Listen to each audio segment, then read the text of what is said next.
Welcome back. The repercussions of losing a job are profound, extending well beyond the loss of a paycheck.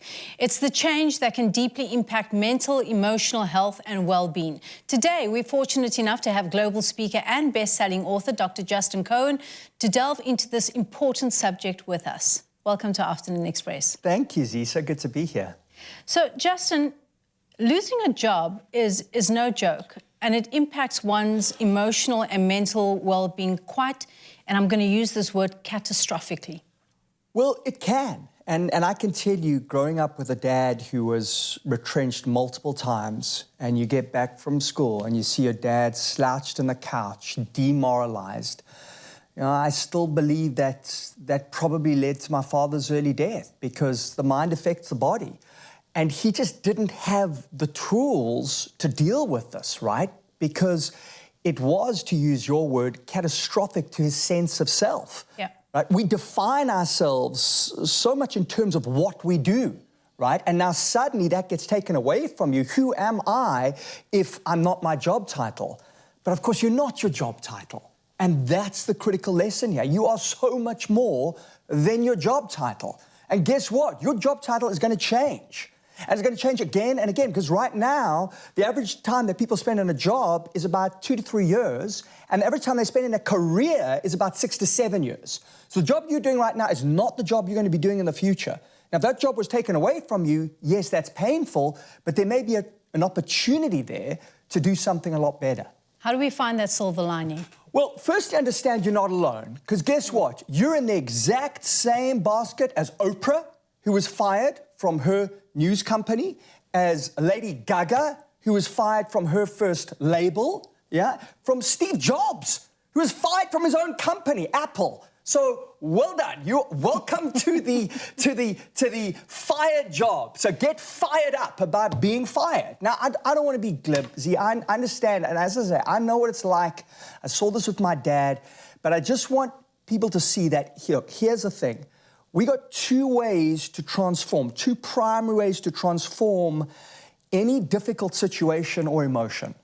And there's two questions that we need to ask ourselves. Number one, you're in a situation you don't like, I was fired, I was dumped, whatever it is. What can I do about it? Okay, we want to activate that internal locus of control. Write it down, I've been fired, what can I do about it? And write down 5 solutions. See, when we're in struggle, often all we see is the pain, and we zone in on that. We want to expand our focus. So a question like, what can I do about it? Don't prejudge the solution. There are lots of solutions. Just write them down. We want to get into a solution-oriented mindset. And if you don't have the answer, ask somebody else. Guess what? Somebody's been there. Oprah was there. Steve Jobs was there. People have been there. How did they get through it? There's a way to get through this. Get over it. You've hit a brick wall. What can I do about it? Look for a door. Look for a window. Get a ladder. Climb over. What can I do about it? Number 2. Now, this is the one that's going to sound a little strange, okay? But when something rough happens in our lives, we tend to just focus on everything that is wrong, okay? The question we need to ask ourselves is, what is good about it? And you're like, what do you mean, what is good about it? Well, take a moment to really consider what is good about it. Because here's what I know. The best thing that ever happened to David was Goliath. David couldn't have been David without Goliath. Adversity is the way that life educates us. We are living in the greatest acceleration of change in the history of humankind. We are indeed. Yeah? And learners will inherit the earth. And the learned will find themselves beautifully prepared for a world that no longer exists.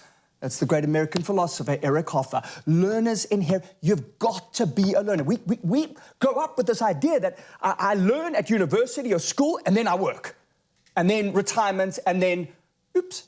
Well, we all know what happens after that, right? No. We need to learn throughout our lives. We've got to constantly upskill ourselves. And we have so many resources that my dad never had. It's time to get into the driving seat of your life, wake up, and every day you want to create a routine, a schedule, whether that is working on that CV, whether that is upskilling yourself, acquiring the skills, going for those interviews. You've got to create that schedule for yourself. You are your own boss. You are your own CEO. Look for what's right about the situation. Justin, as always, I always get goosebumps when I speak to you. I'm always inspired and motivated. Thank you so much for sharing your expertise on this topic and also inspiring hope.